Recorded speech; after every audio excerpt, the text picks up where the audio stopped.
तीन बार लंबी गहरी सांस लेते हुए ओम का ओम का उच्चारण करेंगे।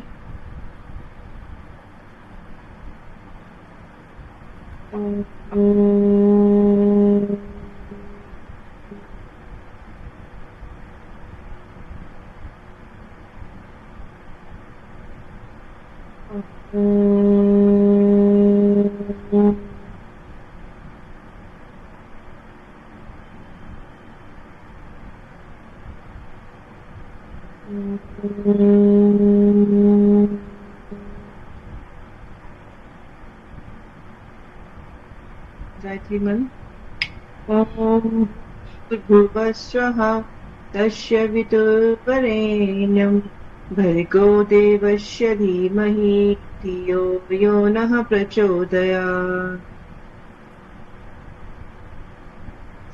हाथों को आपस में रगड़ते हुए उसी गर्माहट को अपनी आंखों के ऊपर लेके जाएंगे। धीरे धीरे आंखों को हथेली के अंदर खोलेंगे।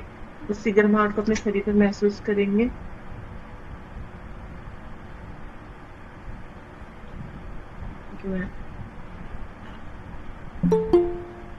सभी को प्रणाम। स्टार्ट करते हैं हम आज की क्लास। कल हमने गठिया या जोड़ों के दर्द तक हमने गठिया और जोड़ों का दर्द पढ़ा था। अब नेक्स्ट हम स्टार्ट करते हैं। कल के किसी का अगर कुछ पूछना है तो पहले पूछ लीजिए नहीं तो हम नेक्स्ट टॉपिक पे चल रहे हैं। पीठ का दर्द। पीठ का दर्द क्या है ना। जैसे जैसे ये हमने अभी तक जितना भी पढ़ा है सारा सिम्टम्स से सिम्टोमेटिक डिजीज के बारे में पढ़ रहे हैं। पीठ का दर्द भी बहुत सारी चीजों के तरफ इंडिकेट करता है कि कहीं आपको कोई रिलेटेड चीज तो नहीं है। तो देखिए हम देखते हैं कि लक्षण क्या क्या है इसके अंदर, पीठ के दर्द के अंदर। तो लक्षणों में आता है कि अगर काफी दिनों से पीठ का दर्द है और ऊपर के हिस्से में है, साथ ही आपको खांसी भी है और लगातार वेट भी लॉस होता जा रहा है, तो आपको फेफड़े की टीबी हो सकती है। यानी जो पीछे की तरफ ये वाली बैक, नीचे नहीं ऊपर की तरफ जब आपको पीठ में दर्द है तो आपको टीबी होने की संभावना हो सकती है, फिर फेफड़े वाली, क्योंकि उसमें आपको साथ में खांसी भी आ रही है, फीवर भी है और लगातार वेट लॉस हो रहा है। तो जो ट्यूबरक्लोसिस होता है उसके अंदर, टीबी के अंदर वेट लॉस एक बहुत बड़ा सिम्टम होता है। खांसी और फीवर के साथ में वेट लॉस एक बहुत बड़ा सिम्टम होता है उसके, कि अगर ड्रास्टिकली आपका वेट गिरता जा रहा है नीचे तो आपको टीबी होने की संभावना बहुत ज्यादा है। अगर बच्चे की पीठ में दर्द है और रीढ़ की हड्डी, तो रीढ़ की हड्डी की टीबी हो सकती है। ये अधिकतर बच्चों में ही रीढ़ की हड्डी वाली टीबी अगर आपने देखा तो बहुत ज्यादा इसके चांसेस होते हैं बच्चों को ही होने के। ठीक है। कुछ लोगों में, कुछ बड़ों में भी होती है, रेयर केसेस है, पर बच्चों में बहुत ज्यादा रीढ़ की हड्डी की टीबी देखी जाती है। तो जो बच्चों के अगर रीढ़ की हड्डी में, स्पाइनल कॉर्ड में दर्द है, पीछे दर्द है, पीठ में दर्द बताता है, बार बार बताता है कमर में दर्द है या झुकने में उसको परेशानी है और साथ में उसका वेट लॉस भी हो रहा है, तो आपको देखने की जरूरत है कि कहीं उसको टीबी तो नहीं है। उसका टीबी का टेस्ट कराना चाहिए। ट्यूबरक्लोसिस, अधिक वजन उठाने से भी पीठ दर्द हो सकता है। अब वो तो मैंने कल भी समझाया था कि गठिया बाय वगैरह वाली सिचुएशन के अंदर कि कहीं ऐसा तो नहीं है कि आप एक्सेसिव वेट उठा रहे हैं किसी भी रीजन से और गलत तरीके से उठा रहे हैं, तो आपने जब एकदम झटके के साथ में कोई भी वेट उठाया तो आपको प्रॉब्लम क्रिएट हो जाएगी, पीठ में दर्द आ जाएगा। कंधों को झुकाकर खड़ा होना या बैठना भी पीठ दर्द का एक रीजन हो सकता है। इसके बारे में कल ही हमने जो हमने मंडे का हमारा सेशन था, लास्ट क्लास में हमने चर्चा करी थी कि पोस्चर जो है वो कितना ज्यादा इम्पोर्टेंट है हमारे लिए। तो अगर जब आप सही बैठ नहीं रहे हैं, आपका पोस्चर सही नहीं है, कमर गर्दन अगर आपकी सीधी नहीं है, तो आपको टीबी होने की बहुत ज्यादा संभावनाएं, पीठ दर्द होने की बहुत ज्यादा संभावनाएं होती है। तो इसमें पोस्चर का एक बहुत बड़ा रोल होता है। नेक्स्ट हम चलते हैं कि इसका बचाव क्या है, कि अगर ये आपको पीठ का दर्द है तो उसके बचाव क्या है। अगर पीठ का दर्द, टीबी, पेशाब की नली की बीमारी, पित्ताशय के रोग ये वगैरह हैं, तो पहले मूल बीमारी का इलाज कराया जाएगा। अगर मूल बीमारी का इलाज हो जाएगा तो कमर का दर्द अपने आप ही चला जाएगा, आपके बैक में पेन होगा ही नहीं। जो थोड़ा बहुत रहेगा वो जैसे जैसे आपकी बीमारी खत्म होती जाएगी वैसे वैसे आपका वो डिजीज खत्म होता जाएगा, मतलब पीठ का दर्द चला जाएगा। जैसे कि अगर आपको किडनी के कारण, किडनी में कोई भी इशू है, आपको अगर यूरिन इन्फेक्शन वगैरह भी कुछ ज्यादा होता है ना, तो भी पीठ में दर्द जाता है। नीचे पेल्विक में दर्द तो होता है, ये साथ में पीठ में दर्द भी जाता है। अगर पित्त की थैली में आपके पथरी है, उसका कोई रोग है, या फिर आपकी किडनी में भी स्टोन है तो भी पीछे बैक में पेन जाता है, कमर में दर्द होता है। और टीवी वगैरह है तो कमर में दर्द है, तो ये आपको पहले जानना पड़ेगा कि आपका रीजन क्या है कमर के दर्द का। तो उसका मूल जो बीमारी है उसका इलाज करेंगे तो ये खत्म हो जाएगा। हमेशा सीधा खड़ा हो और सीधे ही बैठे, इसके बारे में पहले भी मैंने डिस्कस किया और अब वापस से बता रही हूँ कि पीठ के दर्द में हमेशा सीधे ही खड़े होना है और सीधे ही बैठना, तो पीठ का दर्द होगा ही नहीं। शुरुआत में जो रहेगा भी ना पॉस्चर के कारण, वो धीरे धीरे धीरे धीरे अपने आप सबसाइड हो जाएगा सीधे होने के कारण, क्योंकि वो नेचुरल वे है हमारी बॉडी का, ऐसे ही बनाया गया उसको, पर हम उसको मोल्ड कर देते हैं और अपनी तरीके से, जैसे हमको ऐसे बैठना है या ऐसे बैठना है, हम आराम वाले वे में बैठ के उसी वाली चीज को अपने लिए एक कंफर्ट जोन के अंदर बना लेते हैं, जबकि वो हमारे लिए गलत होता है। आगे आता है कि सीधी चारपाई चौकी या जमीन पे सोएं, तो उस पे हमें सोना बहुत ही ज्यादा जरूरी वैसे भी है, कि ये कहीं ऐसा तो नहीं है कि आप वैसी वाली खाट है जैसे जिसमें बहुत ज्यादा झूल गई हैं उसकी निवाड़े वगैरह और उसमें आप बैठते हैं तो वो अंदर की तरफ चले जाते हैं, वो वाली चीजें नहीं होती। वैसे तो आजकल वो नहीं होती हैं, गाँव वगैरह में ज्यादा होती है, बट शहरों में तो नहीं है, पर शहरों में पलंग वगैरह होते हैं कुछ इस तरीके के कि अगर आप उसको यूज के लिए रख रहे हैं तो इस तरीके का नहीं होना चाहिए, स्ट्रेट होना चाहिए। सेकंड थिंग कि जो आपके गद्दे हैं वो बहुत ज्यादा सॉफ्ट नहीं, ठीक है, थोड़ा हार्ड ही होना चाहिए वो, और बहुत ज्यादा सॉफ्ट होता है वो नुकसानदेह होता है, तो ये भी नहीं होना चाहिए। कि आप एक जमीन पे सोएं, अगर आपको कमर में दर्द है तो जमीन पे सोना वैसे भी बहुत अच्छा होता है, जमीन या तख्त या एकदम हार्ड पैड जो होता है उसके ऊपर सोना ज्यादा आरामदायक होता है। नेक्स्ट हम चलते हैं बवासीर के ऊपर। जो बवासीर है ये कैसी बीमारी है और क्या क्या इसमें होता है, क्या इसके लक्षण है, क्या इसका इलाज है, ये सारी चीजें। मन निकलने के स्थान पर मांस उभर आता है और काफी तेज दर्द होने वाला होता है। ये खतरनाक नहीं है पर खूनी बवासीर भी हो सकता है, खून वाला भी। अब ये खतरनाक भी हो जाता है जब बहुत क्रॉनिक हो जाता है और बहुत ज्यादा सीवियर स्टेज पे हो जाता है, तो ये खतरनाक भी हो जाता है। शुरुआत में तो खतरनाक नहीं है, पर ये एक ये नहीं कह सकते कि ये एकदम से ऑनसेट है कि एकदम से आपके बीमारी हो गई, जैसे कि डेंगू मलेरिया वगैरह किसी मच्छर ने काटा और तुरंत आपको बीमार हो। ये है एक लॉन्ग टर्म बीमारी जो आपकी किसी भी हैबिट के कारण आपको हुई है, जैसे आप गलत खान पान कर रहे हैं, रात के टाइम से सो नहीं रहे, सुबह टाइम पे उठ नहीं रहे, डेली आपने सुबह या शौचालय जाने की आदत नहीं डाली है और आप अपने जो नेचुरल ये कॉल्स हैं इनको सप्रेस करते रहते हैं कि नहीं अभी नहीं, थोड़ी देर बाद में चले जाएंगे या कुछ, और या उसके लिए सोते रहते हैं आप, और सो करके आप सोच देते हैं कि थोड़ा सा टाइम निकल जाएगा फिर थोड़ा और सो लेते हैं बाद में हो जाएगा, बट जो टाइम है उसको भी हम उसके अंदर, उससे क्या होता है कि मल अंदर सड़ने लग जाता है। और क्या है, धीरे धीरे कॉन्स्टिपेशन रह के आपके गलत खान पान से, कम पानी पीने से, कम फाइबर लेने से, मतलब आप फ्रूट्स नहीं ले रहे हैं, सैलेड्स नहीं ले रहे हैं, उसके कारण आपकी आंतों की प्रॉपर सफाई नहीं हो पाती। जब तक फाइबर पूरा नहीं होता है हमारी बॉडी के अंदर, रफिश नहीं जाता है, तब तक आपकी बॉडी की क्लिनजिंग अच्छे से नहीं होती, आंतों की सफाई प्रॉपर नहीं होती है, उसी के द्वारा सारा मल खींच करके बाहर आता है और पूरी तरह से आंत क्लीन होती है। और जब आंत क्लीन होती है तो बेटर एब्जॉर्प्शन होता है और हमारी सेहत अच्छी रहती है, हमें सारे न्यूट्रिएंट्स भी मिल पाते हैं। और अगर ये नहीं होता है तो हमें प्रॉब्लम क्रिएट होती है। तो इसमें क्या होएगा कि जो लास्ट पार्ट है उस जगह पे जाकर के एनस पे आपके मस्से निकल जाते हैं, मांस उभर जाता है, जिसको मस्से बोलते हैं नॉर्मल लैंग्वेज के अंदर। वो मस्से जैसे तो नहीं होते पर फूला हुआ एक मैस्कुलर टिश्यू जैसा होता है। और जब भी आपको स्टूल हार्ड आता है तो उसमें पेन होता है। स्टूल हार्ड मीन्स कॉन्स्टिपेशन, है ना। अब आप देखिए कि अगर आपको ज्यादा ज्यादा रोज रोज रोज कॉन्स्टिपेशन रहती है, वो अंदर तक है, और वो सभी को फिर उस चीज से जब भी आपको बहुत हार्ड स्टूल आया या आपको 2-3 दिन स्टूल ही पास नहीं हुआ, तब फिर जब आप उसके लिए करेंगे, प्रेशर लगाएंगे, स्टूल पास आउट करने की कोशिश करेंगे, तो वो सब छिल जाता है, उसमें से ब्लड आने लग जाता है। और जब स्टेज क्रॉनिक हो जाती है तो केवल स्टूल के टाइम पे ही नहीं, वो हर समय भी उसमें से हल्की हल्की ब्लीडिंग होती रहती है, पिन पॉइंट जैसा पेन होता रहता है, जो कि बहुत ही खतरनाक हो जाता है, आगे बढ़ के बहुत ज्यादा और बीमारियों को भी न्योता देता है वो। तो सबसे ज्यादा इसका इसका रीजन मेन है गट हेल्थ अपनी। अगर हम अपने पेट को ठीक रखेंगे ना तो वो अपने आप ठीक हो जाएगा। इसके लिए हमें अपनी आंतों को क्लीन रखना जरूरी है, उसके लिए हमें प्रॉपरली हमारा जो सिस्टम है कि आपने खाना टाइम से खाया, साथ में आपने जो स्टूल पास करना है आपको वो भी आपने टाइम से किया। तो जो ये टाइम निर्धारित किए गए वो इसीलिए निर्धारित किए गए कि इतने घंटे सोना, इतने घंटे में पच गया खाना, पचने के बाद में उसका बाहर भी आना जरूरी है वेस्टेज का। अगर वो बाहर टाइम से नहीं आएगा तो अंदर अंदर सड़ता रहेगा और धीरे धीरे धीरे धीरे जो आंत है, उस जैसे आप सोचिए कि आंत की मोटाई इतनी है, तो धीरे धीरे धीरे जम के ये अंदर कॉन्स्टिपेशन से इसकी जगह कम होती जाती है और यहाँ से एब्सॉर्प्शन बेटर हो ही नहीं पाता है, क्योंकि वहां तो ऑलरेडी गंदगी जम चुकी है। अगर आप बाहर का खाना खाते हैं, अगर आपने जंक फूड खाया, आपने मैदा के जो आजकल बहुत ज्यादा चलन में है, ये momos, pizza, burgers and etcetera, ये सारी चीजें क्या है, फुल मैदा से बनी हुई हैं, जो कि जाके सीधे आंत की जो ये लेयर होती है, इंटेस्टाइन की जो लेयर है ना, इसमें जाके स्टक हो जाता है, ऐसे जम जाता है, पत्थर की तरह जम जाता है। तो पत्थर की तरह स्ट्रांगनेस नहीं देता है वो, पत्थर की तरह वहां पे जम करके एब्जॉर्प्शन को रोक देता है, वो बाहर नहीं आता, इतना जिद्दी हो जाता है, एज लाइक सीमेंट की तरह वो चिपक गया और उसको निकालना बहुत मुश्किल है। उसको निकाला 2 ही 3 सिचुएशन से जा सकता है, कि आप फ्रूट्स बहुत अच्छे से लीजिए, आप वेजिटेबल्स बहुत अच्छे से लीजिए in the form of salad, आप रॉ फूड ज्यादा खाइए जितना ज्यादा हो सकता है।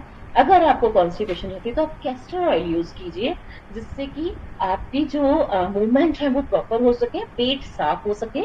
त्रिफला चूर्ण इसके लिए बहुत एक अच्छा तरीका है कि आप रोज रात को त्रिफला लेकर के सोइए नॉर्मल पानी के साथ, और एक बार सुबह उठ के लीजिए, एक बार रात को, दोनों टाइम में अगर आप त्रिफला लेते हैं और रात को कैस्टर ऑयल लेते हैं तो कॉन्स्टिपेशन में बहुत ज्यादा अच्छा काम करता है।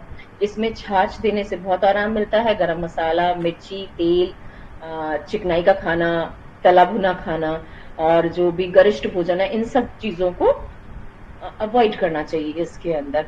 और जितना हो सके ठंडा भोजन, ठंडे भोजन के अंदर बासी भोजन नहीं आता है, ठंडे भोजन के अंदर बहुत जिसकी तासीर ना ठंडी होती है, कि आप छाछ में चावल डाल के खा रहे हैं या चूड़ा में डाल के दही डाल के खा रहे हैं, या आप इस तरीके के फ्रूट्स ले रहे हैं जो अंदर से तासीर में ठंडे हैं और आपके पेट में अंदर ठंडक पहुंचाते हैं, तो ये उसको इसमें धीरे धीरे चीजें नॉर्मल होनी चालू हो जाती है। जितना ज्यादा छाछ और सलाद इसके अंदर फायदा करता है, उतना कोई भी चीज फायदा नहीं करती है।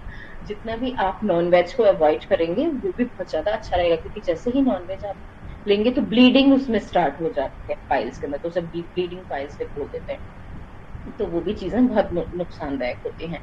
अब इसमें इलाज में बता रखा है कि हल्के गर्म पानी से एक टब भर लें, उसमें थोड़ा सा लाल दवाई, पोटेशियम पर मैग्नेट होती है लाल दवाई, आधे घंटे तक उसमें बैठे रहें, आराम मिलेगा। ये पेन में आराम कर देता है एक्चुअली उस जगह पे। और कुछ जड़ी बूटी जैसे नाग फनी वगैरह बवासीर पर लगाने से भी राहत मिलती है। बवासीर का कारण ज्यादातर कब्ज होता है, इससे बचने के लिए रेशेदार भोजन ले, जो कि मैंने अभी समझाया, जैसे मूली, कच्चा केला वगैरह, ये सारी चीजें लेनी चाहिए। तो सैलेड इसमें बहुत ज्यादा फायदा करता है, इसमें बहुत बहुत उसमें फायदा करता है। जितना ज्यादा सलाद और छाछ और ये सारी चीजें आप लेंगे उतना ही ज्यादा फायदा होगा। और पेट को बस साफ रखना और हेल्दी रखना, आपको पचे भोजन और कब्ज ना हो, आपको कॉन्स्टिपेशन बिल्कुल भी नहीं होना चाहिए। अगर आपने कॉन्स्टिपेशन को ठीक कर लिया, अपने गट को ठीक कर लिया, तो नेचुरली ही आपका जो ये बवासीर की प्रॉब्लम है वो चली जाएगी, आपको कोई भी मेडिसिन लेने की जरूरत नहीं पड़ेगी। नेक्स्ट हम बढ़ते हैं पाँव और बदन के दूसरे हिस्से में सूजन। अब सूजन को किस तरीके से हम इंडिकेट कर रहे हैं, तो पाँव की सूजन कई समस्याओं का कारण हो सकती है, ये भी इंडिकेट कर रही है कि आपको कुछ और बीमारी हो रही है। कुछ समस्याएं छोटी होती हैं और कई सारी बहुत गंभीर। लेकिन अगर पाँव के साथ साथ बदन के दूसरे हिस्सों में भी सूजन है, खासकर चेहरे पे भी सूजन आ जाए, तो लक्षण किसी गंभीर बीमारी की तरफ इशारा करते हैं। कभी कभी गर्भवती महिलाओं को आखिरी महीनों में भी सूजन आ जाती है, ये खतरनाक नहीं होती है। तो प्रेगनेंसी में तो होता ही है कि बहुत बार जो वेट वगैरह बढ़ जाने के कारण या उनमें हार्मोनल इम्बैलेंसेस थोड़े हो जाते हैं, ऊपर नीचे होने लग जाते हैं, तो भी ये कंडीशन आती है। बड़ी उम्र के लोगों में काफी देर खड़े रहने से या बहुत ज्यादा देर बैठने से भी पैरों में सूजन आ जाती है, लेकिन ये दूसरे रोगों की तरफ भी इशारा कर सकती है, जैसे कि दिल की बीमारी तो नहीं है, कहीं गुर्दों का कोई रोग तो नहीं है, या पेशाब की नली का कोई रोग तो नहीं है, क्योंकि इनमें भी वाटर रिटेंशन के कारण पैरों वगैरह में सूजन होती है। तो पहले उसको देखना चाहिए कि किस कारण से ये हमको पैरों में स्वेलन आ रही है या बॉडी के किसी भी हिस्से में आ रही है। अगर हमको पता चल जाए कि सूजन इस रीजन से है, तो उस पे काम करना चाहिए और तभी उसका इलाज संभव है। ठीक है, आगे बढ़ते हैं हम आगे की लिस्ट। नेक्स्ट आ जाता है, अब इसका है उपचार आया है, तो हमने पहले पाँव को जिसके कारण है रोग उसके हम देख लेंगे कि किस कारण से उसका इलाज हो रहा है। फिर दूसरा है कि अगर सूजन के लिए हम तुरंत में क्या कर सकते हैं, तो भोजन में नमक नहीं लेना है, ठीक है, और नहीं तो बहुत कम मात्रा में लेना है नमक। और ऐसे पत्तों का काढ़ा बना के पिए जिससे पेशाब ज्यादा आता है। और पाँवों को लटका कर ना बैठे, इससे सूजन ज्यादा बढ़ जाती है। इसमें पैरों में सूजन में जो गर्म पानी की सिकाई वगैरह है वो भी अच्छा फायदा करती है, पानी गर्म करके जब पैर हम उसके अंदर रख के बैठते हैं तो उसमें भी बहुत आराम उससे पड़ता है। थोड़ी बहुत मसाज भी रिलीव करती है, बस केवल रिलीव करती है, कोई इसका ट्रीटमेंट नहीं है। बस पेन में थोड़ा आराम हो जाता है कि अगर सूजन के साथ में पेन भी है तो थोड़ा आराम पड़ता है। नेक्स्ट हम देख रहे हैं दौरे पड़ना या बदन में ऐंठन पड़ना, कि दौरे पड़ रहे हैं तो वो किस चीज के हैं, कैसे हैं, क्या है इस बारे में। जब कोई व्यक्ति बेहोश हो जाता है या उसका बदन ऐंठने लगता है तो उसे हम कहते हैं कि दौरा पड़ गया है। बेहोश हो गया और बेहोश होने के साथ ही साथ उसकी बॉडी भी अकड़ना चालू कर देती है, हाथ पैर झाग आना या ऐसा कुछ भी होता है तो उसे हम दौरा पड़ना कहते हैं।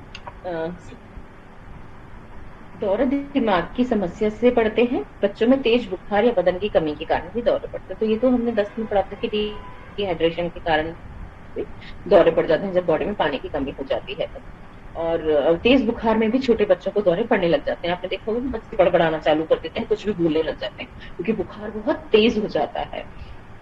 अधिक दौरे पड़ने पर मिर्गी की बीमारी भी हो सकती है। अगर बार बार दौरे पड़ रहे हैं और इस तरीके से बदन में ऐंठन भी आ रही है तो वो मिर्गी भी हो सकती है। तो कारणों का पता लगाना सबसे ज्यादा जरूरी है। दौरे के कारण का पता करें तब उसका इलाज कराएं। और बच्चों को तेज बुखार हो तो बदन पर ठंडे पानी से पोंछे, जैसे हमने पहले भी बुखार में पढ़ा था कि ठंडे पानी की पट्टियां करने से बुखार उतर जाता है, उसका टेम्परेचर कम हो जाता है। दिमागी बुखार की हालत में डॉक्टर से पूछ करके ही इलाज कराएं कि कहीं कुछ और प्रॉब्लम तो उसमें नहीं है, तो डॉक्टर ही उसको आपको सही सलाह दे सकता है। मिर्गी क्या है? मिर्गी के रोगी पूरी तरह से स्वस्थ दिखाई पड़ते हैं पर उन्हें दौरे पड़ते हैं। मिर्गी के पेशेंट को आप देख करके फिजिकली नहीं उसको डायग्नोस कर सकते कि इसको मिर्गी का दौरा पड़ रहा है। जिस टाइम पड़ रहा है उस टाइम जरूर देख के कह सकते हैं, ठीक है। और वैसे वो नॉर्मल दिखाई देते हैं। दौरे कुछ घंटे, कुछ दिनों या कुछ सालों के बाद भी पड़ सकते हैं। कई पेशेंट्स में क्या होता है, मिर्गी के पेशेंट में, कि बहुत सालों तक कोई दौरा ही नहीं पड़ा और फिर अचानक से पड़ गया, या फिर रोज रोज भी पढ़ते हैं। कुछ लोगों को ऐसा होता है कि रोज रोज भी पढ़ रहे हैं या अल्टरनेटिव डेज पे हो रहे हैं, तो इनका कोई पर्टिकुलर टाइम नहीं है पर वो उनको पढ़ते रहते हैं।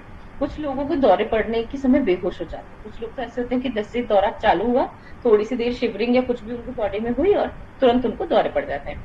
कुछ लोगों को क्या होता है कि दौरे पड़ने पर हाथ पैर वो फेंकने लग जाते हैं पूरी तरह से, मतलब अननेसेसरी उल्टा सीधा चलाते हैं उनको कि वो कंट्रोल में नहीं होते हैं उनके, तो हाथ पर फेंकने लग जाते हैं। कुछ लोगों की आंखें अंदर की तरफ धंसना चालू हो जाती है, जैसे दौरा पड़ना स्टार्ट होता है तो आंखें ऊपर की तरफ से होकर के और ऐसे अंदर की तरफ चली जाती हैं। आप खूब अच्छे से दिखाई देता है, ये शो होता है उसमें। दौरे पड़ने पर कुछ लोग बहुत अजीब तरह का व्यवहार भी करते हैं क्योंकि उनके बॉडी और माइंड के ऊपर कोई कंट्रोल नहीं होता है, तो वो क्या बोल रहे हैं या क्या बड़बड़ा रहे हैं या किस तरीके से रिएक्ट कर रहे हैं उन्हें नहीं पता है। तो वो अजीब व्यवहार उनके माइंड की स्टेज के कारण होता है। मिर्गी कोई छूत का रोग नहीं है, हाँ रोग जीवन भर रहता है और उसको आप एक बार लग जाए तो वो ठीक बहुत मुश्किल है कि हो भी जाए, पर हो भी जाता है, नहीं भी हो सकता है। 100% की कोई गारंटी नहीं इसकी। पर हमें करना क्या है, अब दौरा अगर किसी को पड़ रहा है व्यक्ति को, तो हमें उसके लिए क्या करना है। तो देखिए हम आगे पढ़ते हैं कि व्यक्ति के दांतों के बीच लकड़ी का टुकड़ा या चाबी रख दे ताकि वो अपनी जीभ ना काट सके, क्योंकि जब दौरे पड़ते हैं मिर्गी के तो उसमें ये जो टीथ है ये भी एकदम से लॉक हो जाते हैं, ऐसे इंटरलॉक हो जाते हैं। तो उसके बीच में अगर टंग आ गई तो व्यक्ति की जीभ कट जाती है, फिर गाल कट जाते हैं, मुंह में से ब्लीडिंग भी होने लग जाती है। कई कई तो बहुत बुरी तरह से अपने आप को ही घायल कर लेते हैं। लॉक होता है, जॉ लॉक हो जाता है कई उनका, और जॉ लॉक होते ही इस तरह से फंस जाता है तो उनके मुंह में कपड़े की गठरी जैसी ऐसे फोल्ड करके पट्टी जैसी उसको लगा देते हैं, या पेन चाबी या लकड़ी जो भी अवेलेबल होती है उस टाइम को तुरंत उसको बीच में इस तरह से करके फिट कर दिया जाता है ताकि वो जॉज के लॉक होने से अपनी टंग को न काट लें। आगे चलता है कि दौरे के समय से पकड़ने या बांधने की कोशिश बिल्कुल नहीं करनी चाहिए, क्योंकि उसकी बॉडी के ऊपर कंट्रोल उसका है नहीं, तो वो खुद नहीं कर रहा है। तो उसे अगर आप और बांधने की या पकड़ने की कोशिश करेंगे तो वो फिर घबरा जाता है, तो वो समझ नहीं पाता है कि सिचुएशन है क्या, क्योंकि ऑलरेडी उसका तो दिमाग मैसअप हो रखा होता है और उसे नहीं पता है कि इसके साथ क्या सिचुएशन चल रही है। तो अगर आप उसको पकड़ने की कोशिश करते हैं तो वो खुद को भी घायल कर सकता है और दूसरों को भी घायल कर सकता है, तो ऐसा नहीं करना है। ऐसी चीजें कि जिससे रोगी अपने आप को घायल कर सके, मतलब माचिस, लाइटर, तीखे सामान, वो सब कुछ उसके पास में नहीं होने चाहिए, नहीं तो वो उसे नहीं मालूम कि वो क्या चीजें हैं और उसका क्या रिएक्शन होगा। वो उनसे खुद को भी घायल कर सकता है और दूसरों को भी घायल कर सकता है। आसपास जमा भीड़ को हटा दे ताकि मरीज को ताजी हवा आए। अगर उसको दौरा पड़ गया है तो उसको अच्छी साफ जगह पे, बेड बिस्तर कुछ भी है, नहीं तो सीधा जमीन पे ही उसे लिटा दें, साफ सी जगह पे। और ऐसा होता है ना कि किसी को दौरा पड़ गया, हम लोग एकदम से इकट्ठे हो गए, क्या हो गया क्या हो गया क्या हो गया, हम सब देखने लग जाते हैं, तो भीड़ इकट्ठा हो जाती है उसके चारों तरफ, ब्लॉक हो जाता है एकदम से। और जैसे ही ब्लॉक होता है उधर हवा आनी बंद हो जाती है, उसको तो ऑलरेडी ऑक्सीजन की कमी होती है। तो हमें क्या करना है, उसको ऑक्सीजन देनी है। सबको हटा दीजिए, दूर कर दीजिए, देखने की कोई चीज नहीं है इसमें। आप दूर हो ताकि उसको हवा आए, प्रॉपरली वो ऑक्सीजन ले सके और उसको ताजी हवा मिल पाए। दौरे से ठीक होने पे उल्टी भी हो सकती है, ठीक हालत आने के लिए उसे सुला दें। तो उसमें सबसे ज्यादा अच्छा है कि अगर दौरा नॉर्मलाइज हो गया है तो उसको, अगर वो पानी पी पा रहा है, कब घूट उसकी उस अवस्था में उसको थोड़ा बहुत पानी पिला के, अगर वो होश में आ गया है, फिर उसको रिलैक्स होने के लिए बोला जाता है कि आप रेस्ट करो, रिलैक्स हो जाओ। और नींद अगर आ जाती है तो उस पेशेंट को सुला देना चाहिए ताकि उसको आराम मिले और उस कंडीशन से, उस सिचुएशन से। क्योंकि उस टाइम बॉडी एकदम से टूट जाती है उस दौरे के बाद में, पूरी बॉडी में भी पेन होता है, सर में भी दर्द होता है। तो वो उस चीज से जब वो सो लेता है, रेस्ट कर लेता है, तो वो उन सब चीजों से निकल जाता है बाहर। ठीक है, तो उसे सुला देना चाहिए। बीमारियों से बचाव, बीमारियां कैसे फैलती हैं। अब हम पढ़ेंगे कि बीमारियों से बचाव कैसे होता है, बीमारियां किस तरीके से फैलती हैं। बीमारियां ऐसे बहुत ही छोटी से कीड़ों या उनके अंडों से, जिन्हें हम नहीं देख सकते हैं, उनसे फैलती हैं। बीमार व्यक्तियों के मल से, भोजन से, पानी से ज्यादा बीमारियां फैलती हैं। मक्खियों के भोजन पर बैठने से, गंदे पानी से बीमारियां फैलती हैं। ऐसी बीमारियां हैं। अब जैसे कि सबसे बड़ी बात, कि किसी भी तरीके की बीमारी कैसे फैलती है, हमारा जो ड्रॉपलेट्स है, हमारे, हम बात करते हैं तो हम कितना भी हमें एहसास नहीं होता है, पर बहुत टाइनी ड्रॉपलेट्स हमारे से जब बाहर निकलते हैं तो वो किसी भी जगह पे गिर सकते हैं और उनसे बीमारी फैलती है। आप किसी का भी जूठा पानी पीते हैं, उससे आपको बीमारी हो सकती है। आपने किसी के भी यूज्ड, जैसे कि अगर आपको याद हो, आप अपनी, हम बहुत पुराने जमाने की, अगर आज से 20-30 साल पहले की, 30 साल पहले की मैं बात करूं, तो क्या होता था कि अगर कोई भी आकर के गया है, या आपके घर पे कोई रिश्तेदार या कोई भी, पहले तो कोई भी आते थे घर पे, ऐसा नहीं होता था कि केवल रिश्तेदार या जानने वाले घर आते हैं। आप जैसे कि किसी के घर के, कहीं हम भी फलाने गांव से, आप भी फलाने गांव से आए, तो उनके घर में आश्रय लिया, वो रह गए। तो क्या होता था कि कोई कहीं से भी कितनी दूर से चल गया, तो साथ में पता नहीं किस तरीके के कीड़े कीटाणु अपने साथ लाया है। सबसे पहले तो एक रिवाज था कि बाहर की चप्पलें, जूते घर के अंदर नहीं लाए जाते थे, और वो व्यक्ति बाहर के जूते चप्पल बाहर उतारेगा, हाथ पैर मुंह धोएगा, और फिर उसके बाद में कपड़े, अपने वस्त्र बदल के ही दूसरे के बिस्तरों पे या फिर कहीं भी वो आके बैठेगा। घर के व्यक्ति भी जब बाहर से आते थे तो सेम रूल्स को फॉलो करते थे। तो यही सेम रूल हमने कब फॉलो किया, ड्यूरिंग कोविड। हम सबने भी यही फॉलो किया कि बाहर से आके जो कपड़े हैं, तुरंत जाइए वॉशरूम में, सारे कपड़े उतारिए, अपने जूते चप्पल वहां रखिए, बाहर के जूते अगर बिल्कुल आप उनको घर के अंदर नहीं यूज करते तो बिल्कुल घर से बाहर रखिए, ताकि कहीं से भी जो आप कुछ भी लेके आए वो बाहर ही रह जाए। हाथ पैर अच्छे से धोइए, डिसइंफेक्ट कीजिए उनको, और कपड़े अपने बदल दीजिए या फिर नहा लीजिए गर्म पानी से। तो गर्म पानी से क्या होता है कि कीटाणु मर जाते हैं। तो ये हम करने लगे थे कोविड के टाइम में। अब वापस लोगों ने थोड़ा सा कम कर दिया है, बट ये जो हमारी बीमारियों से लड़ने की सिचुएशन है ना, बीमारियों को हमारे घर में एंट्रेंस ही रोक देता है इस चीज से। तो ये सब साफ सफाई का जो एक तरीका था पहले का, वो बहुत अच्छा था कि घर के बाहर होते थे, उसको मौरी बोलते थे, जैसे कि मौरी पे पहले गेट है, गेट के पास में बिल्कुल वहां नल या हैंडपंप या पानी की कोई भी व्यवस्था होती थी, वहां से अंदर आइए, एक पर्सन आपका हाथ या पैर धुलाता है, और फिर आप वहीं, एक टॉवल लटकी होती है, उसी से पहुंच के साफ करके फिर आप अंदर आओ, फिर आप अपने कपड़े वगैरह बदलो, फिर तब कहीं पे आपका बैठना उठना, आपको चाय पानी के लिए पूछा जाता था। आजकल तो हम आते हैं बाहर से, अपने घर में भी, दूसरे के घर में तो ऐसा पॉसिबल ही नहीं है, पर अपने घर में भी हम आते हैं और आकर के शूज भी अंदर उतारते हैं, फिर शू रैक में रखते हैं उनको। अपने घर में आते हैं, आके पहले सोफे पे बैठ जाते हैं, बच्चों को प्यार कर लेते हैं, बात कर लेते हैं, पानी भी पी लेते हैं, फिर कुछ करते हैं। होना ये चाहिए कि हम जब बाहर से आए तो पता नहीं हम कितने फॉरेन पार्टिकल्स अपने साथ लेके आए, पता नहीं हमने जाने कितनी लॉट्स ऑफ जगह को टच किया, जाने कितने लोगों से मिले तो हमारे ऊपर कीटाणु आए। तो आकर के आप उनकी सफाई करके, तब कपड़े बदल के, तब अपने बच्चों को प्यार करें, तब अपने बिस्तर पे बैठे, तब अपने सोफे पे बैठे, अपने जूते चप्पल बाहर के बाहर रखें और अंदर के अंदर रखें। इतना चेंजेस होना बहुत जरूरी है। नहीं तो जो ये मच्छर है, मक्खियां हैं, कीटाणु है, रोगाणु है, जीवाणु है, फंगाई है, जो भी बाहर से आ रहे हैं हमारे साथ, जो भी गंदगी के कारण आ रहे हैं, वो बीमारियां फैलाते हैं और उनसे बहुत ज्यादा बीमारियां फैलती हैं। पानी, मल, भोजन, इन सब चीजों से बाहर से आती हैं। इसीलिए कहा जाता है कि पानी को बॉईल करके पिए या फिल्टर करके पिए। जो खाना बाहर से आ रहा है, भोजन बाहर से आ रहा है, तो जो रॉ सारी चीजें हैं उनको पानी से धो लीजिए। तो नॉर्मल पानी से नहीं, एक बार धोने से कुछ नहीं होता है। आप 3 वॉशेज उसके कीजिए, एक बार नमक पानी से धो करके, 2 बार नॉर्मल पानी से धोइए, फिर उससे उसकी सारी गंदगी निकल जाती है। अगर आप देखोगे कि आपने 5 मिनट के लिए कोई भी फ्रूट या सब्जी पानी के अंदर डाल दी, आप फिर उसका कलर देखो क्या चेंज होता है। पानी का कलर जो था वो नहीं रहेगा, उसके अंदर जो भी कुछ गलत है ना, पेस्टिसाइड वगैरह है, जो भी कुछ उसके ऊपर वो लोग लगाते हैं आजकल उनको पकाने के लिए, या हम उसको राइप दिखाने के लिए ना, वो हट जाता है और फिर वो उसका कलर अलग निकल जाता है। ये चीज देखी है मैंने बहुत ज्यादा अच्छे से, और मैं तो यूज करती हूँ। और मैं सभी को बोलूंगी कि इस तरीके से हमको अच्छे से वॉश वगैरह करके यूज करना चाहिए। क्योंकि कई बार क्या होता है, जो ये वर्म कीटाणु के बारे में जो बात हो रही है, वर्म्स के जो एग्स होते हैं ना, वो भी मिट्टी वगैरह के द्वारा फल के साथ या सब्जी के साथ या हमारी हरी पत्तेदार सब्जियों के साथ वो आ जाते हैं। जब आप उसको नमक पानी से धोते हैं, तो नमक से कोई भी कीड़ा कीटाणु जिंदा नहीं बचता है।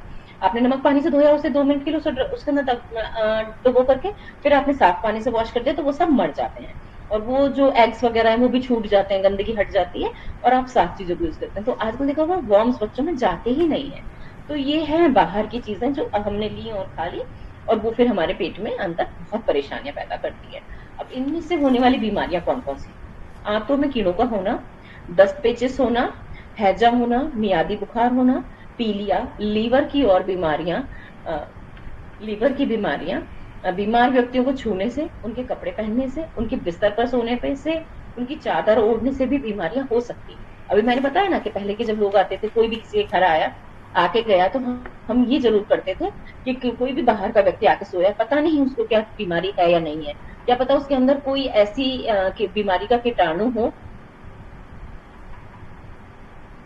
कोई ऐसी बीमारी का कीटाणु हो कि जिससे जो शो तो नहीं कर रहा है कोई लक्षण, पर उसके अंदर है।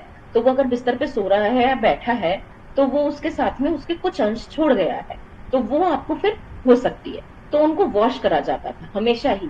किसी के भी यूज किए हुए कपड़े या बिस्तर हम दोबारा यूज नहीं करते थे।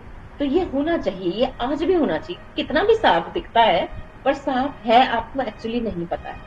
क्या क्या बीमारियां आज नहीं हो रही हैं, केवल हमारी छोटी छोटी सी गलतियों के कारण। के बड़ा साफ सुथरा था, हमारा तो अपना ही तो था, मेरी बहनी तो थी, मेरी बुई तो थी, मेरे मतलब हमारे रिलेटिव भी तो थे जिसको हम जानते तो थे। हम जानते पर हमें अंदर का किसी का नहीं पता है। अपने अंदर किसी के ऊपर नहीं देखा है जांच करके कि किसी को क्या हो रहा है या क्या नहीं हो रहा है। और कई बार ऐसा होता है कि हम किसी शहर में बड़े में रह रहे हैं, कोई हमारे रिलेटिव हैं, आए हैं दिखाने के लिए पेशेंट्स अपने लोगों को, तो हम भी कहते हैं हाँ आओ हमारे यहाँ रुको, सारी चीजें हैं। बट उसके बाद फिर डिसइंफेक्ट कीजिए आप अपनी सारी चीजों को, बच्चों को और बड़े बूढ़ों को से दूर रखिए, उनकी इम्यूनिटी थोड़ी वीक होती है। तो ये सारी चीजें बहुत ज्यादा जरूरी है हमें, कि हम उन सब चीजों को फॉलो करें कि आपने क्या किया क्या नहीं किया है, किस तरीके से हम इन सारी चीजों को लेकर के आ रहे हैं अपनी लाइफ के अंदर। तो उन सब चीजों को अगर आप वॉश कर देते हैं, एक क्लींस अगर कर देते हैं, मानिए बिल्कुल क्लीन आपने उनके लिए बिछाया था, और उस पर कीटाणु तो आ गया ना किसी भी तरीके का, किसी भी चीज का, तो अगर उसको एक वॉश करके आप धूप में सुखा देंगे, तो वो तो ऑलरेडी स्टरलाइज हो गया, साबुन से भी धुल गया और धूप में भी सूख गया, तो उसके सारे कीड़े कीटाणु मर गए। आप एक होने वाले रीजन को खत्म कर देते हैं।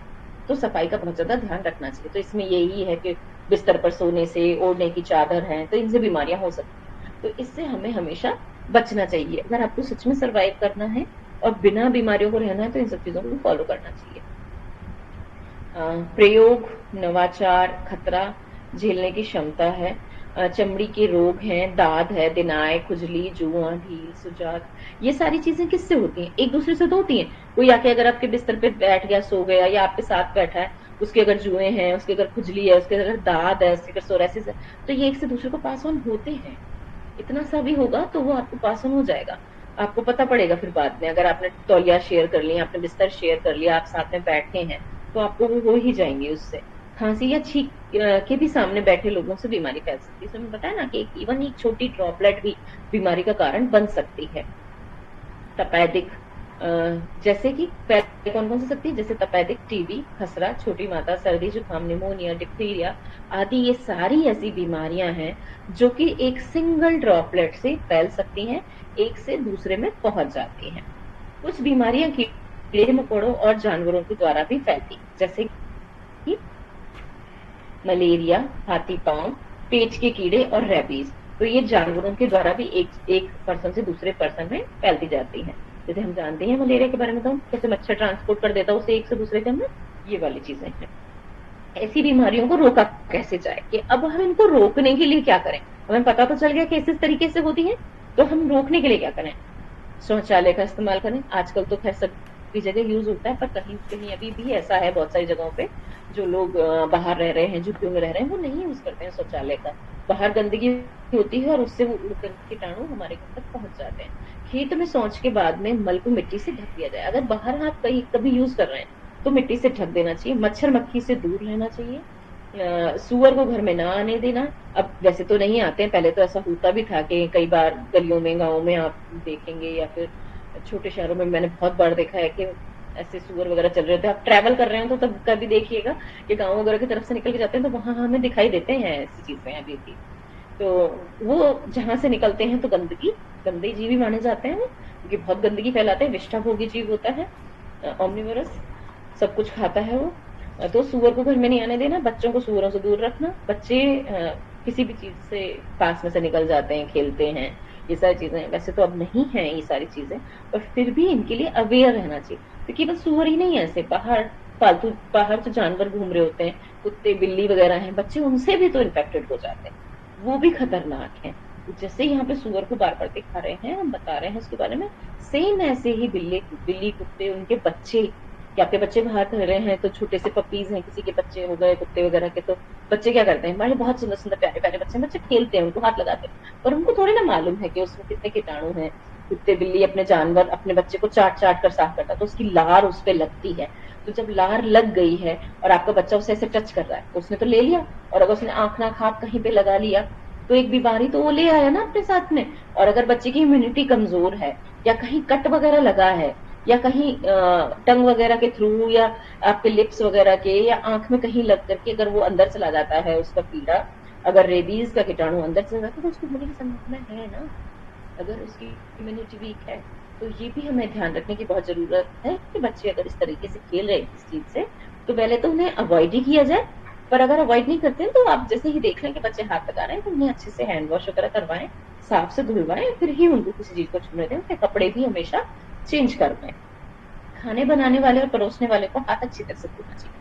ये तो सभी के साथ है कि जो भी खाना बनाए, चाहे आपके घर में आपकी काम वाली खाना बना रही है, आप खाना बना रही है, या आपके बच्चे आपकी बेटियां आपको हेल्प कर रही हैं सर्व करने में खाना, तो सब लोग अपने हैंड वॉश अच्छे से करें और पोंछें उन हाथों, ये नहीं गीले टपकते हाथों से, नहीं, अच्छे से साबुन से वॉश कीजिए हाथ, बढ़िया से। हाथ साफ करना ऐसे नहीं होता है, हमेशा की हमें लॉक करके इस तरह से सफाई करनी चाहिए, ताकि हर एक पोर के अंदर से हम क्लिनजिंग कर सके। ऐसे भी करके साफ करना चाहिए, ताकि जो भी नेल के अंदर अगर कुछ है तो हमारे साबुन के साथ उसकी गंदगी बाहर निकलता है। फिर इसको ऐसे करके ऐसे अच्छे से रब करना चाहिए। तो ये जो तरीका है, एक बहुत पहले एक एड आया था कि 10 मिनट वॉश हाथ कैसे किया जाए, तो उसमें बताया गया था ऐसे करो ऐसे करो। एक गाना भी बनाया था उन्होंने, मुझे याद नहीं है वो गाना, बड़ा अच्छा सा सॉन्ग बनाया था और बहुत अच्छे से सिखाया था कि हाथ वॉश कैसे किया जाए।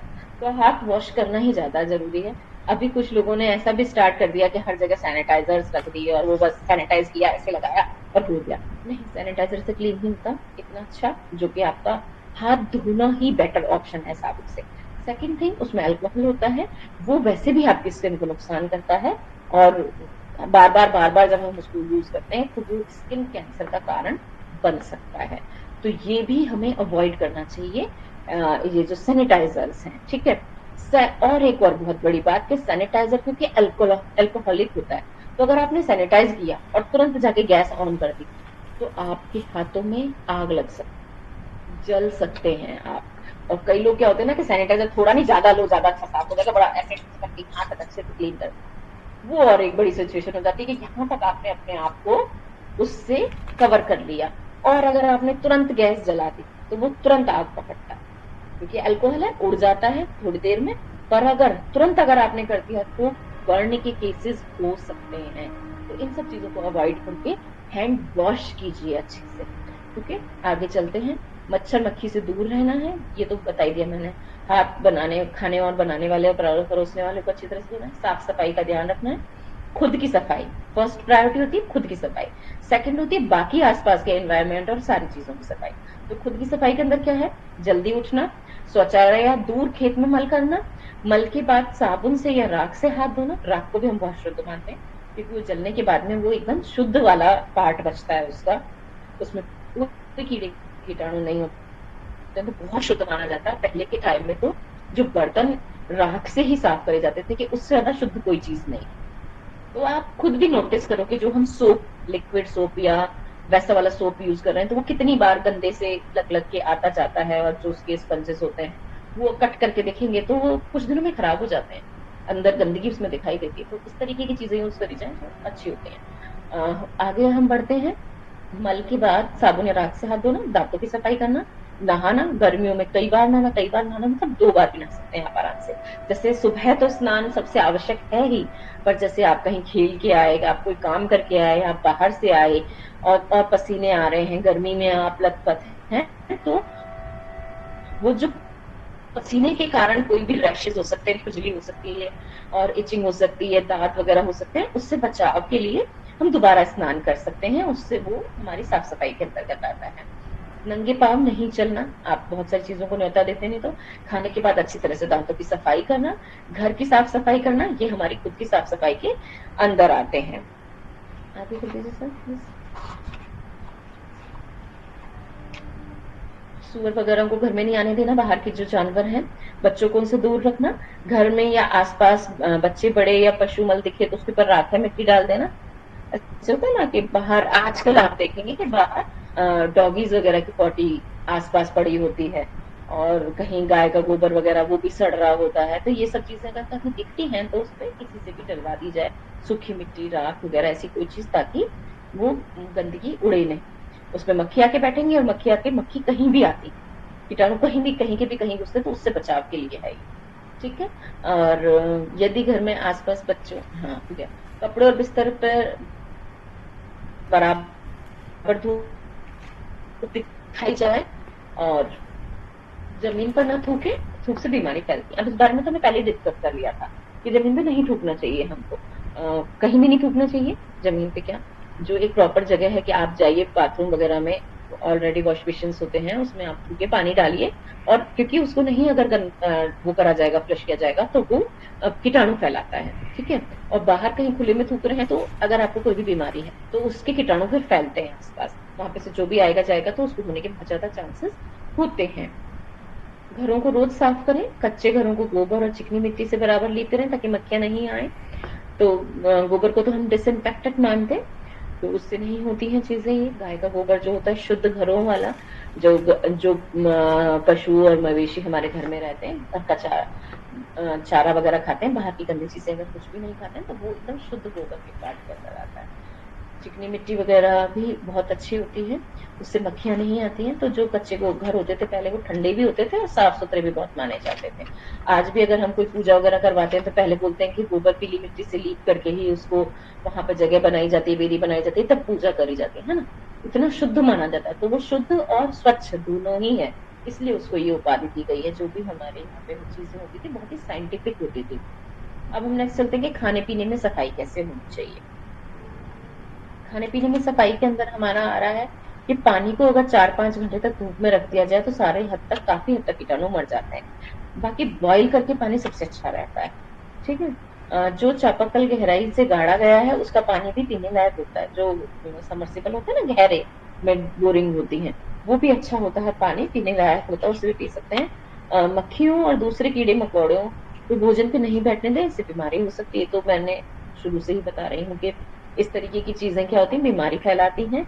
अपने आसपास बचा हुआ खाना गंदे बर्तन न रहने दें, में मक्खियां, मच्छर, कीड़े इनका जमाव हो जाता है, बीमारियां फैलती हैं। भोजन को ढककर रखना चाहिए, जहाँ अच्छा होगा जालीदार ढक्कन से ढकें, उससे खराब भी नहीं होता खाना और कीड़े कीटाणु भी उस पर बैठ नहीं पाते हैं। भोजन को ढककर रखना चाहिए। बाजार में बिकने वाली मिठाइयां ना खाएं, फिर मक्खी बैठती है। ऐसी चीजों को खाने से दस्त, हैजा या मियादी बुखार तक हो सकता है। तो जो बाहर की चीजें होती है उसमें स्ट्रीट वेंडर्स वगैरह आप देखोगे कभी भी इस तरह से बहुत अच्छे से ढक के साफ सफाई से नहीं रखते। तो वो कितना भी अगर कोशिश कुछ लोग करते भी हैं, तो धूल मिट्टी जो पॉल्यूशन गंदगी उड़ रही है उससे तो बचाव नहीं हो सकता ना। अगर उसने 5 मिनट के लिए खोला तो भी उसमें कुछ ना कुछ आ गया। तो बाहर के इस तरह से खुले वाले खाने नहीं खाने चाहिए, उससे हैजा वगैरह, दस्त, मियादी बुखार वगैरह तक हो सकता है। खेत से तोड़ी गई उखाड़ी गई सब्जियों को धोने के बाद ही पकाएं। क्यों बता रहे हैं ये? क्योंकि मैंने आपको बताया कि मिट्टी के साथ में क्या आ जाते हैं, वर्म्स वगैरह के एग्स वगैरह आ जाते हैं, कई तरह के कीड़े कीटाणु आ जाते हैं। तो उससे हमें हमेशा धो के ही उसे खाना चाहिए। मांस को अच्छी तरह पका हो तभी खाएं। वैसे तो खाना ही नहीं चाहिए, पर अगर खाते हैं तो उसको अच्छी तरह से पकने के बाद ही खाना चाहिए। बासी भोजन से बचें, और उसको खाने से बहुत तरीके की बीमारियां हो सकती हैं। ठीक है, तो ये हमें खाने पीने में सफाई के ऊपर ध्यान देना चाहिए।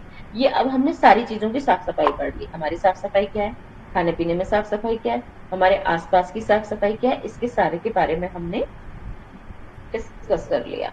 अब हम जो अगला टॉपिक है वो पढ़ेंगे नेक्स्ट क्लास में, क्योंकि बस लगभग 8 मिनट रह गए। अगर कुछ पूछना है तो पूछ लीजिए, क्योंकि हम इस नेक्स्ट टॉपिक जो बीमार बच्चे को हमेशा अलग सुलाएं वगैरह, इसको हम नेक्स्ट में ही पढ़ेंगे, क्योंकि हो नहीं पाएगा कंप्लीट। ठीक है, 7-8 मिनट में क्या कंप्लीट होगा। हमने काफी पढ़ा आज, बीमारियां कैसे फैलती हैं, किस कारण से फैलती हैं, क्या क्या बीमारी फैल जाती हैं। तो इन सब चीजों के बारे में पढ़िएगा, इसको समझ में आ जाएगा। कुछ नहीं समझ में आए तो अभी भी पूछ सकते हैं, बाद में भी क्वेश्चन कर सकते हैं।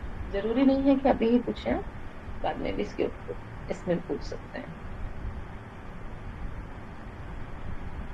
कुछ क्वेश्चन है तो देखते हैं।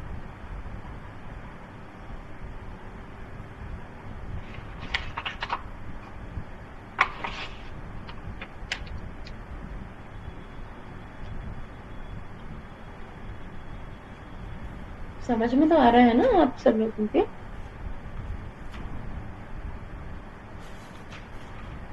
चलिए, कोई नहीं है अगर हमारे पास कुछ भी क्वेश्चन, तो ऐसा करते हैं, शांति पाठ करते हैं और आज की क्लास को यहीं पे एंड करते हैं।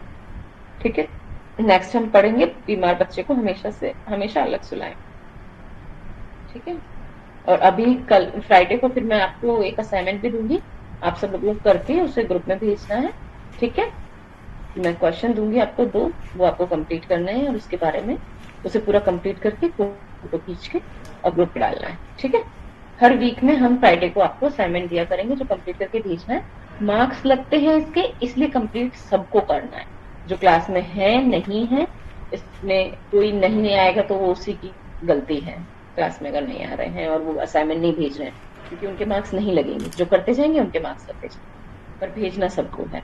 मंडे तक देना है आपको, मतलब सैटरडे संडे आपको 2 दिन मिल गए, फ्राइडे को भेजा, सैटरडे संडे मिल गए, मंडे सुबह 12 बजे तक आप भेज दीजिए, ताकि जब मंडे की शाम को क्लास होगी तो हम उस बारे में डिस्कस कर सकते हैं कि अगर किसी का कुछ गलत है या आपने एक सही तरीके से नहीं लिखा, क्योंकि वो चीजें आपके एग्जाम में भी काम में आएंगी कि क्वेश्चन फॉर्मिंग क्या है, आंसर किस तरीके से देना है, तो आपको पता चलेगा। ठीक है, कुछ भी गलती होगी तो वो आपको समझाई जाएगी कि यहाँ पे इस तरीके से मिस्टेक है, और चेक करके आपको बताया भी जाएगा। ठीक है, चलिए कविता जी आप करा दीजिए शांति पाठ, और फिर हम आज की क्लास पे यहीं आए करते हैं। ठीक है,